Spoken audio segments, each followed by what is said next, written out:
What do computers do? They solve problems with input and output. Every computation is a box that takes information, does something specific with it, and gives out the result. Inside a computer are a bunch of tiny switches called transistors, which can be on, conducting electricity, or off, not conducting electricity. These two states are how computers represent bits, either 1, on, or 0, off. Bits are the building blocks which allow computers to count. How? Let's imagine each bit as a light bulb. If you used one light bulb per number, the unary system, base 1, you'd need one light bulb to count to 1, 10 light bulbs to count to 10, 100 light bulbs to count to 100. You get the point. This would be very hard to scale. So the unary system is not how computers count. Well, how do we count? As humans with 10 fingers, we've inherently learned to count with the decimal system, base 10. For example, what's 123? If we break up the digits, 123 is 1 times 10 to the power of 2, which is 100, plus 2 times 10 to the power of 1, 20, plus 3 times 10 to the power of 0, which is 3. So how do computers count, given that their transistors have not 10, but 2 fingers to count with, on and off? Well, they use the binary system, using binary digits, or bits. Each bit represents a power of 2, just as each digit in decimal represents a power of 10. So 1 is 0 times 2 to the power of 2, plus 0 times 2 to the power of 1, plus 1 times 2 to the power of 0. 2 is 0, 1, 0. 3 is 0, 1, 1. 4 is 1, 0, 0. And so on. Until 7, which is 1, 1, 1, after which we need another digit to continue counting. So the binary system allows computers to count and represent numbers efficiently using bits, which brings us to bytes. Each byte consists of 8 bits, allowing for 2 to the power of 8, which is 256 unique combinations of zeros and ones, starting from 0, 0 indexing. This allows us to count up to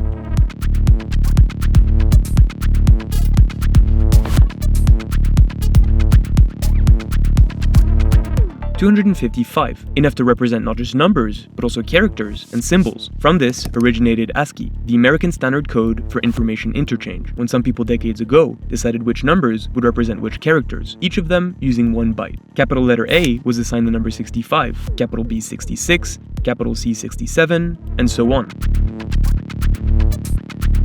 But of course, 256 slots were not enough to include every human-made symbol, and hence Unicode was built upon ASCII to universalize character representation.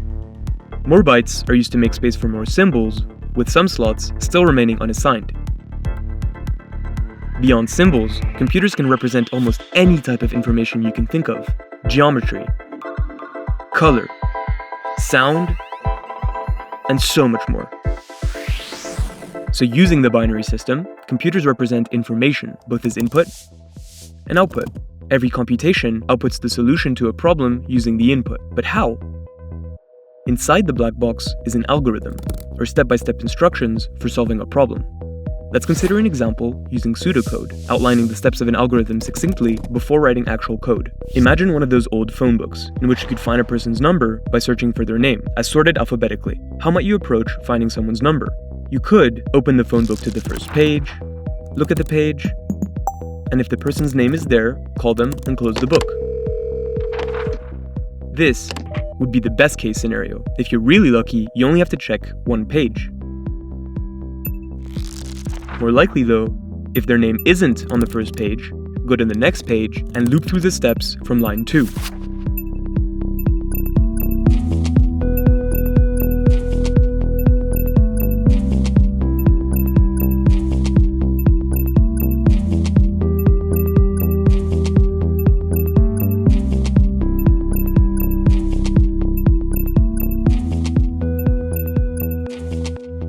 Finally, if you've gone through all the pages and didn't find the name, close the book.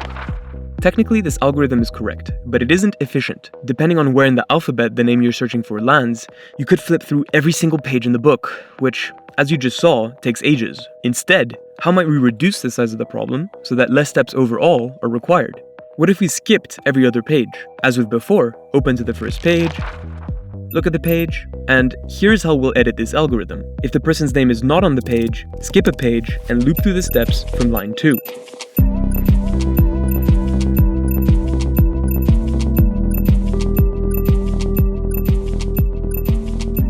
Sure, this approach might seem faster.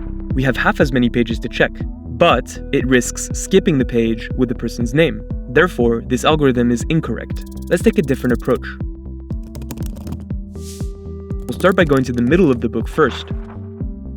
As with the previous versions, if the person's name is on the page, call them and close the book. Again, if you're lucky, you only have to check one page. Otherwise, if the person's initials fall before the page you're currently looking at, then you can ignore all the pages that come after, tearing the phone book in half and open to the middle of the left half. Then go back to line 2 and loop through the steps again. If the person's initials fall after the page you're on, discard all the pages that come before and open to the middle of the right half. Then go back to line 2 and loop through again. By the time you reach the page you seek, you've exponentially reduced the number of pages remaining, so far fewer steps are needed compared to linearly searching through each page one by one, or even two by two. And of course, we'll add the final else clause to capture edge cases. Let's compare how efficient these algorithms are using a graph. The x-axis represents the size of the problem, as in the number of pages in the phone book. The y-axis represents the time it takes to solve the problem, in this case corresponding to the maximum number of pages we'd need to check, so if the name is on the last page or not in the book. Especially in this example, the best case scenario is pretty much always the same, so we focus on the worst case scenario because it gives us a reliable benchmark. For the first algorithm, worst case scenario, every page in the book is checked. If there are n pages, it checks n pages. So the time to solve grows linearly with the size of the problem, a straight line. The second algorithm checks only half the pages. For the same problem size, it takes half as much time as the first algorithm, half of n, still a straight line. The third algorithm, however, divides the problem size in half for each page checked. To find the maximum number of pages it checks, we figure out how many times we can have n before we reach 1. Here's the math for those interested.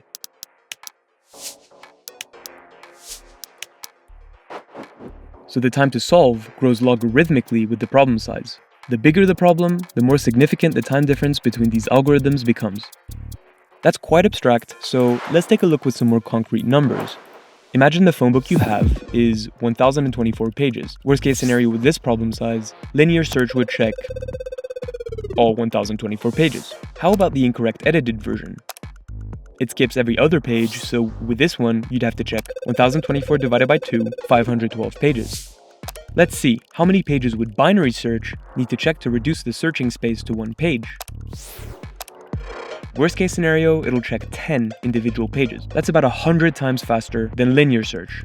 Now, 1024 pages is within the possible range for a real tangible book, but let's imagine that somehow your phone book was over 1 million pages long. How quick can binary search reduce the searching space to one page this time? 20 pages. That's about 50,000 times faster than linear search for the same problem size.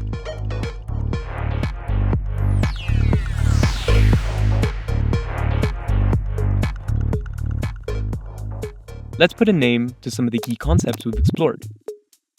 Firstly, functions. These are actions or verbs that tell the program what to do. Next, conditionals. These are forks in the path the program can go down as determined by Boolean expressions, which are essentially questions with a yes or no, true or false, 1 or 0 answer. And of course, loops. A loop is some sort of cycle that's doing something again and again. Every program is created using these fundamental building blocks. Mastering them will help you learn any new programming language. We'll start with an easy one. Scratch. On the left, we have our puzzle pieces, or blocks, categorized by color, which allow us to build algorithms. On the right, we have a Cartesian plane with x and y coordinates, where these entities, called sprites, live. Right beneath, we have our sprites, which can have different algorithms that drive their behavior. This sprite is Scratch the cat. In the middle panel, we'll build our sprite's logic using the blocks from the left. Let's say we want the cat to meow. This green flag lets us start our program. So let's drag in this event when green flag clicked. We'll use this play sound block, which has a built-in meow in the drop-down of sound options. Here's how it works. The input is the meow option selected in the dropdown. The algorithm is the play sound block. The output is the sound being played.